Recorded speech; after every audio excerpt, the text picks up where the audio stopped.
You derailed this video with your silly comments, and I'm not having it.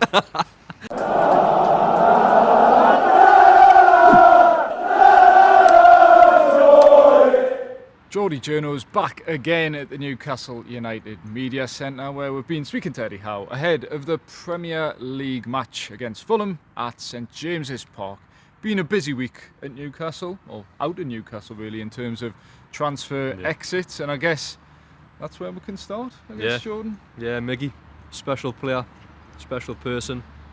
Emotional farewell bid this week. Moved to Atlanta is now complete. Eddie Howe, as we expected, waxed lyricals about Miggy, about the type of player he was, the personality he was, and I think sentimentally, I'm a bit sad to see Miggy go. I think it's obviously the totally right decision, and I'm not saying that Miguel Almirón should stay at the football club, but it is sad to see a player that gives so much happiness, and because he was a bright spark. I think he was. He had his moments. He had his moments. He's had some.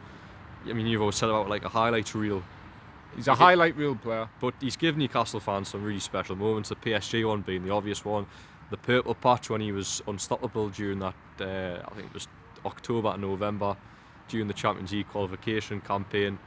Even when he first came under Rafa, he still gave the team a little bit something different with the three amigos at the top with Perez and Rondon and Almiron as well. So I think for the money they paid for him, it was a club record fee at the time. Supposedly, I think it was a bit less than £21 million, but it goes on the books as that. I think he's paid back the money that Newcastle paid for him. I think for that amount of money in this day and age, I think he's paid back. I think he's paid that transfer fee back, and yeah, Newcastle have openly cashing on. It's the right decision, the right thing to do. But I'm a little bit sad to see him go, because he was a nice lad.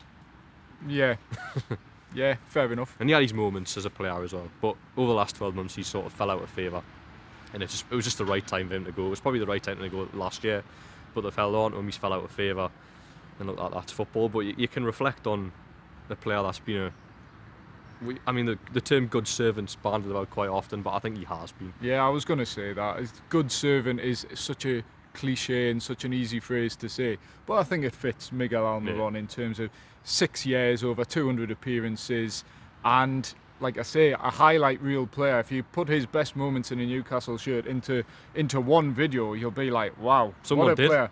Someone did. Well, good. Yeah, but I know Newcastle did as well. That was a nice tribute, and he deserves that. He does deserve it. The one thing I would say is it's probably come in when Eddie Howe's saying they had to sell him because of PSR. It's probably come 12 months, 6 to 12 months late, is what I'd argue. That's the only thing. But they've sold Miguel Almirón at a time where he still holds some value, so helps in that regard. But what you will say is, a player, something like that, just them being just silly annoying boys. Thanks, mate. I'm going to keep that in. Grant Pringle from the media team. What did he say? It's a great video, that, mate. I'm going to watch it later. So if you're watching, Grant, you stick your word, like, comment, Grant, share, you subscribe. derailed this video with your silly comments, and I'm not having it. That's alright. You want to roll about Miguel Almirón as well? Yeah, I know. I was trying to make a point that I've already forgot. But they held on to him for a bit longer, because I think the sale is rumoured to be around 11 to 10 million pound. I think last summer with Saudi it was upwards of sort of 20 million pound. There's a car reverses. We can never make a good video in a suitable location. There's always cars. I think people just flock to see the Geordie Journo. That's all it is. But yeah, Miguel Almirón, I think, leaves at a time where Newcastle can still get a bit of value. But the point I was trying to make before I was rudely interrupted was that when Miguel Almirón was enjoying that purple patch, there's a player who has always been on the periphery, but I think since Miguel Almirón's dropped out the side, has come into sharper focus and stepped up, which has been Jacob Murphy. And one thing I will say, Miguel Almirón has started 2 games since March, which were both against Chelsea at Stamford Bridge. Jacob Murphy's been pretty much the starter since March to now, and has got more assists than Miguel Almirón has in his entire Newcastle career, and has, I think, contributed 5 goals in that time. And that's something that Jacob, it's not a, well, it is a slight on Miguel Almirón, but it's good that Jacob Murphy has stepped things up a level, and Miguel Almirón won't be sorely missed in terms of the starting 11. You'll be missed as a squad player, as a personality, but Newcastle have got rid of someone they needed to get rid of who doesn't significantly weaken the side. Although Eddie Howe did speak, had a cameo from the main man, legend. And one thing I will say is Miguel Almirón leaves but doesn't significantly weaken the side because he was a backup option to Jacob Murphy anyway. But now Eddie Howe said it's an issue that Newcastle will have to resolve in terms of who replaces, who fills the gap for Miguel Almirón in the squad as that alternative to Jacob Murphy. Because Jacob Murphy, although generally speaking has remained relatively fit this season at least, he had injury issues last season, can't play 90 minutes every week on that right wing position. Yeah, well, that's a problem. It's a squad issue, and if Newcastle lose Jacob Murphy tomorrow, then I mean you're stretching for right wing options where you probably have got them in the squad. I think they've got enough bodies for someone to come in, but it's weakening probably your best players. Like, I mean, for example, Anthony Gordon, for example, could play on the right hand side. He's not the same player. His body language drops off a cliff when he plays on the right, in my opinion. Then he mentioned Will Asula's potential right hand side option, which I can sort of. You can mould Will Asula into a sort of player like in that regard, and you saw even his goal against Bromley, it was coming in from the right. So they've just got to find a way. I think they couldn't have held on for Almirón for another 6 months because his value would have dropped again. For the sake of playing a bit, Paul. It's the downfall of PSR where it forces you to make business decisions. Losing Miguel Almirón in a football sense is silly because it leaves them so light, but they had to do it. And I don't think you can look at anything otherwise because they haven't been very good sellers, Newcastle. No. And I don't think they necessarily need to sell because of being in breach of PSR, but it's about boosting that sort of summer budget, so that to do it, and they just have to find a way. I think you hit the nail on the head. Probably, I think it was last time we recorded a video about rolling the dice. It is what it is essentially rolling the dice, but it had to be done because they haven't done that before, and they've left themselves in a position where they had to go and sell two of the youngest or the best prospects last summer, and they can't be in that position again. I think that last summer freaked the hell out of them. So I think that when the Almirón potential bid came in, that's something they had to explore. So they've got options in the squad. I think they've got bodies in the squad. Callum Wilson, Harvey Barnes. I say Callum Wilson, hope he stays fit. Harvey Barnes, who's had actually a bit of a setback by the sound, or maybe not setback, but he's not going to be back to when we thought he was going to be. He said 2 to 3 weeks, which was sort of. Yeah, that's about the same. Yeah, it goes about the same. So there's bodies there. Look, they're not out and out right wing options. Jacob Murphy's the only out and out right winger, but they've got players to move around, if you like, and they're just gonna have to get by. They've got enough quality players in the squad to get by when you've got like your Isaacs, your Brunos, your Tonali stepping up. Jacob Murphy has been excellent. It's on him to stay fit, which is a really difficult form because you talk about purple patches with Miguel Almirón. Jacob Murphy is enjoying one at the moment, but historically hasn't performed quite at the level he's currently performing at. Can he continue that? That's the task for him now.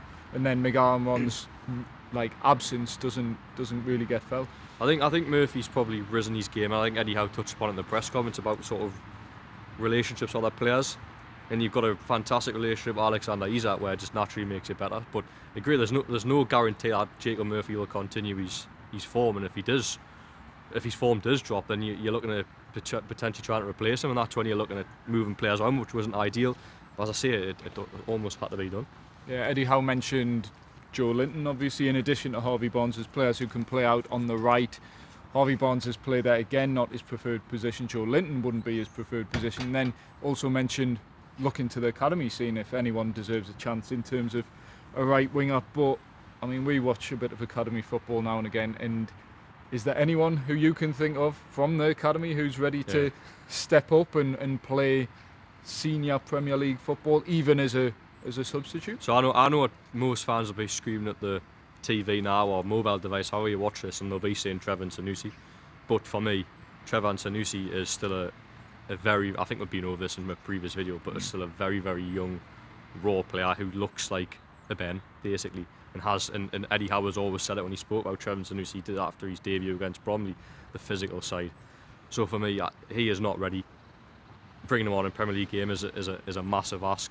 But then, I mean, you look at further options in the academy. People might say Garan Qual, but again, he seems to just be finding his feet after a difficult 2 years, where you had 2 really disappointing loan spells, and then it's almost like this. I mean, he might go out on loan, but at the moment it doesn't look like he's going to go out on loan. They're keeping him here because he's sort of found a home and a rhythm. Just to get used to playing football, really. So then, can you go from 2 fair loan spells, a couple of games in the 21s to the first team? I think it's a real difficult ask. He might go and try and trust these young players, but I think he'll stick with the first team group that he's got, in my opinion. It might mean a couple of bench appearances, but I don't think he'll be relying on any youngsters. As much as I think the youngsters have improved under the new manager. Yeah. Diamond Carroll, however you pronounce his first name. More or less, yeah. But also the under 21s they've had a great start to the season, but that's also been weakened because of loans and loans. Basically. So I was always the point I was trying to make. So Jamie Miley went out as well, permanent. But yeah, other than that, the squad has been weakened in Newcastle. Under 21s are now relying on the sort of more experienced players, or even turning to the younger players who are still there to try and get performances. So yeah, Trevor Sanusi's an interesting one. I think if we do see Trevor Sanusi in the Premier League this season, it will be in a similar vein to what we saw him against Bromley, where the game's more or less already won, and you might see him get 10 minutes gone, Trevor, and just run around, try and take a couple of players on. Make a name for yourself, try and do that. But then, if you're saying that, why can't you say that to Will Asula? I think Will Asula at least has the physical profile where, up against most players in the Premier League, will be able to hold his own. It's just what he offers up here or with his feet that obviously is up for debate, where he needs fine-tuning in that regard. But yeah, I think in terms of replacements for Miguel Almirón, I don't think any will be found until at least the summer, which Eddie Howe was asked about. I mean, he was asked essentially, in reference to Lee Royale's question, he was essentially asked, by not spending this month, does that benefit or does that put you in a stronger position in the summer in terms of financial? And Eddie Howe batted away the question, didn't want to go there yet, hadn't had those type of conversations, but from what we've been told, it is essentially short-term pain for long-term gain. We're not strengthening this month, not strengthening the strength in the squad in the last couple of transfer windows, not the first team. All that into one, as much as frustrating it has been, should enable him to go out and have a decent spend in the summer. How much is that's going to be, I don't know. But it's a roll in the dice situation, isn't it, where you've got to try and get through these 6 months, hopefully qualify for Europe, so you keep your likes of your Brunos and your Isaacs happy and all that. And then the summer, it's all happy days if we're all in Europe and they've got money to spend, because that's when you can start to build again. Unfortunately, the way it's worked is, and I think not many people understood PSR. It probably only taken me last 12 months to get my head around it. Where they spend so big early on the likes of £63 million on Isaac and your Botmans and Brunos, where they've got to a point now where they've literally been hamstrung. They've went through the pain now, and hopefully in the summer they can go again and sign players that will strengthen the first team, which does need strengthened massively. The squad is weak, but the start 11 is good. But the only way you improve your squad is for signing for the start 11. Yes, and you touched on qualifying for Europe, and Eddie Howe was asked, is European football just in general good enough for certain players? It has to be Champions League football, really, if you're looking at the top level, and then also attracting the top level as well. And one sort of criticism you could have historically of Newcastle's transfer business was they qualified for the Champions League, spent a lot of money, and that transfer window, it was almost buying for the future in terms of Tino Livramento and Lewis Hall, 2 transfers that have turned out to be good deals in the end. Sandro Tonali, who obviously couldn't have predicted, would have been pretty much banned for that entire season. Then Harvey Barnes, who's had his moments, but ultimately he doesn't raise the levels. He improves the squad, he's not a but star. doesn't. No, exactly. So then Newcastle need to qualify for the Champions League to keep hold of key players, but then also attract those big names that are actually going to carry the squad forward as well. So yeah, that was a talking point asked to Eddie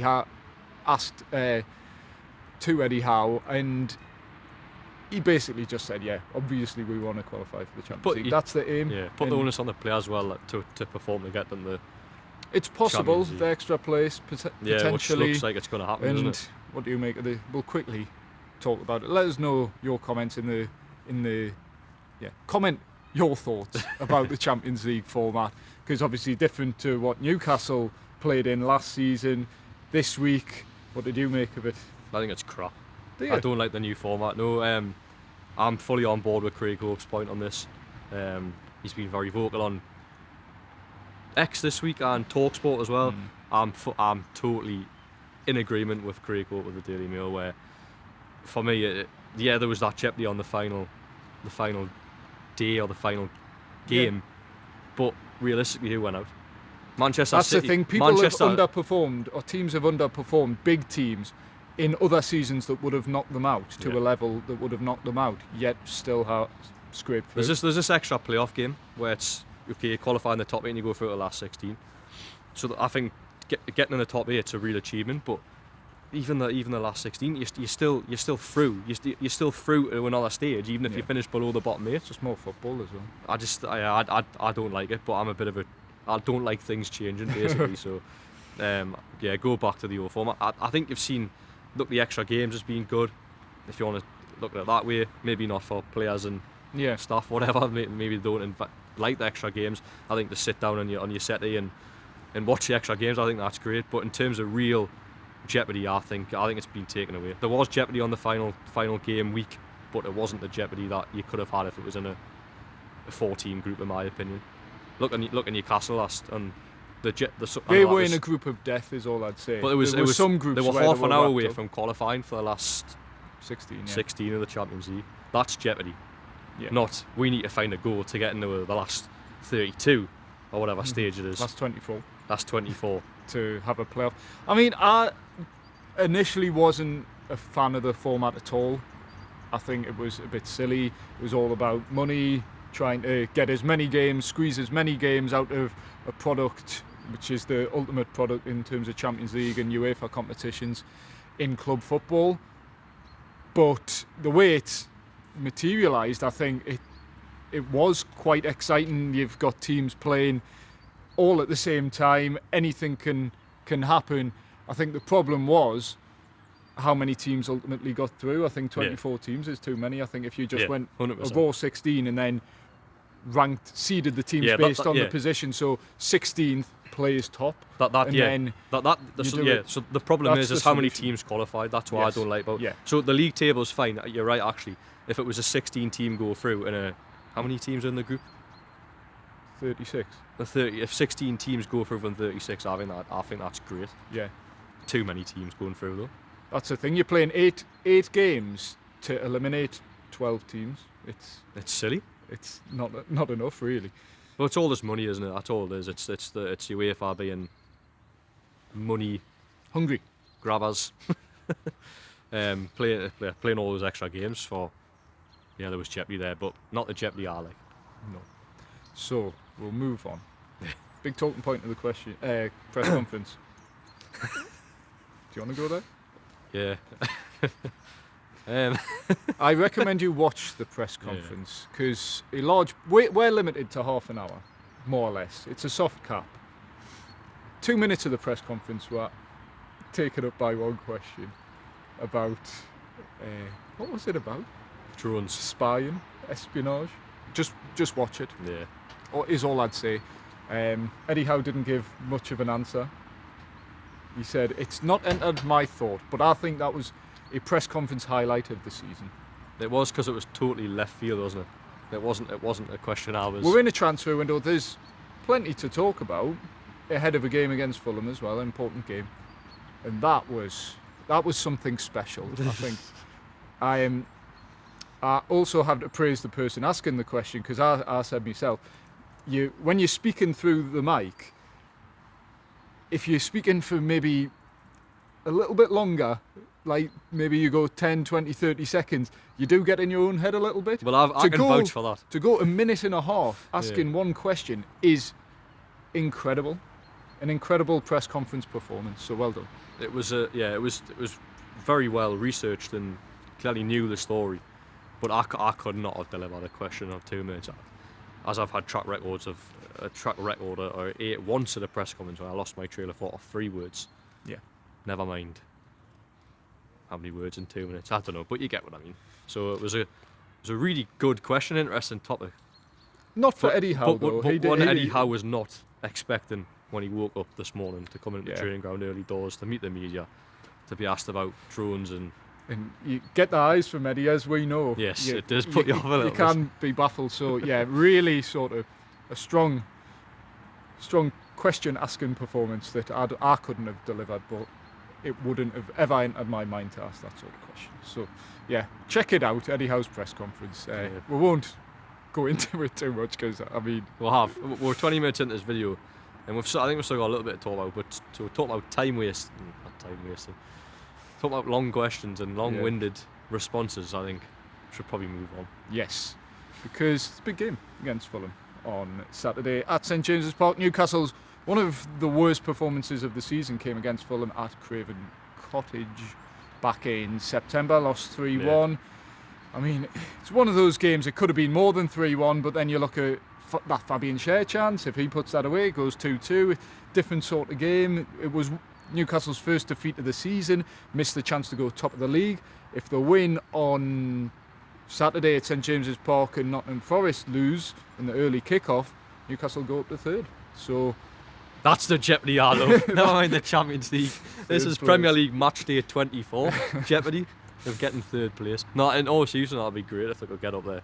They need a response from the Bournemouth game, really, because Southampton was okay. They got the win. They weren't great against Southampton. No, it was okay. It was a job done, a box ticked against a poor team. Yeah.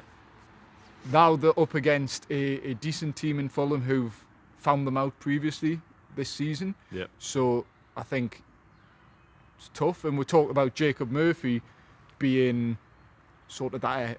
He's been a solution to Miguel Almiron not playing this season and really stepped up. But Jacob Murphy has notoriously struggled against good defences, good left backs. Yeah, Kirk for Bournemouth and Robinson's exactly two of the best in the Premier League, and you saw Jacob Murphy frozen out against Bournemouth, and then he'll have to be at the top of his game, along with Alexander Isak and the rest of the Newcastle players, in order to cause Fulham some problems. Yeah, I mean it's probably a similar test to Bournemouth. I think Bournemouth are a better team, but it's sort of the teams where the onus on Newcastle to attack them, and gaps open up, and Fulham. Again, like Bournemouth, have got some really good players. Like Smith Rowe is the standout for me. I think he's a great player. Even the centre forward, is it Munoz? I don't know if he's played as much as he has this season, but Jimenez as well. I mean, they can give you tough. Yeah, he scored.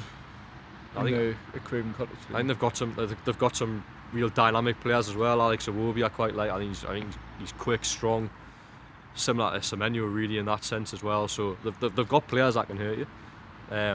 It's a real test in Newcastle to see how far they've came maybe from the Bournemouth game. Are you able to compete? This against is the true reaction to the Bournemouth game. Yes. The Southampton one was like turn up, play at 60%, you'll still probably win quite easily. This is no, you'll have to turn up actually properly, otherwise you'll get beat or you'll drop points. Yeah. So hopefully they've learned from that Bournemouth game. So I think if you're looking at a similar test, then you only have to go back a week ago or 2 weeks ago to see what you'll be facing in terms of Fulham. I think Fulham and Bournemouth are quite similar in my opinion. But I think Bournemouth are a better team. I must add that. Yeah. Do you make any changes to the starting 11? Yeah, I probably don't. No. No Botman, no Sven.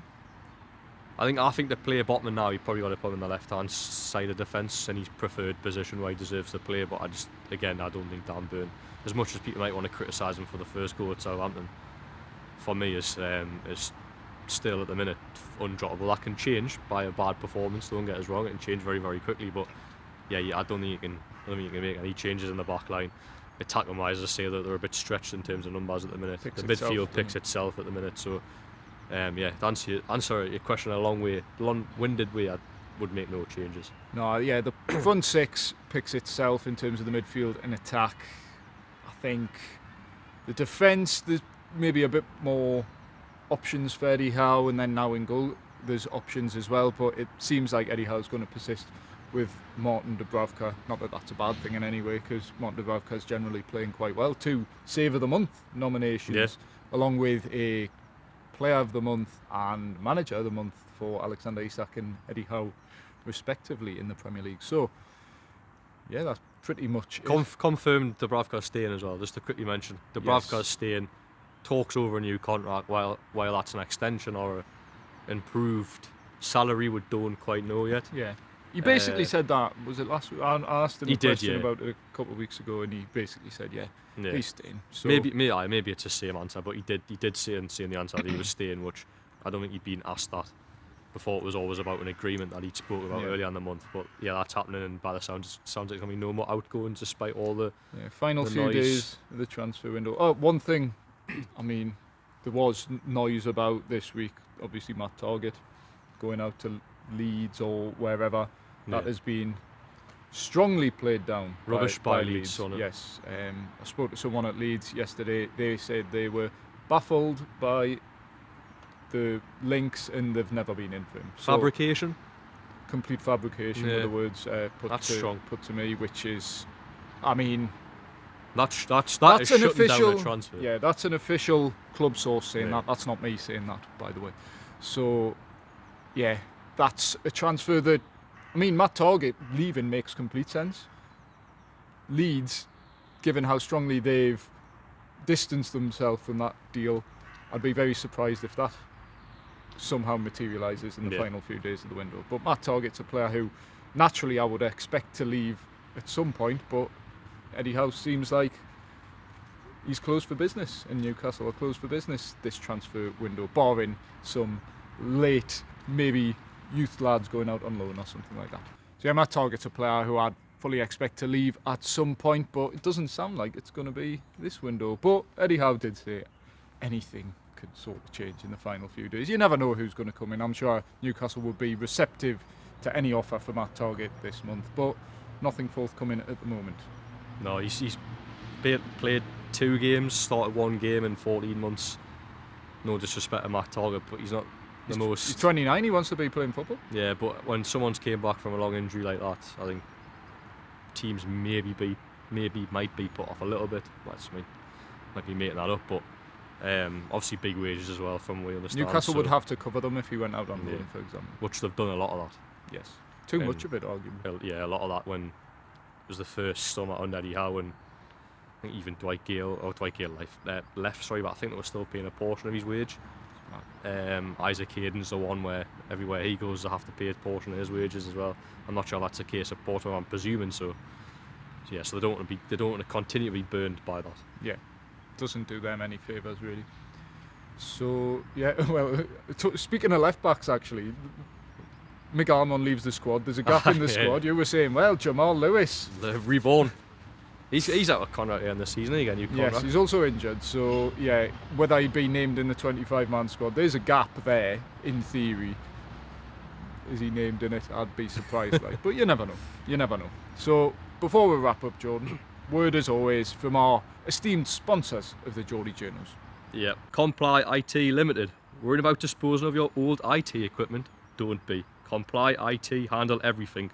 Secure collection, detailed tracking and certified data destruction. Mitigate enhances workplace mental health, helping businesses stay compliant, reduce absences and unlock higher productivity, creating healthier, happier teams. And Four Rivers Financial Planning, it offers holistic financial advice for all stages of life, ensuring your plan remains robust and adaptable in the ever-changing world that we live in. So check all those 3 out.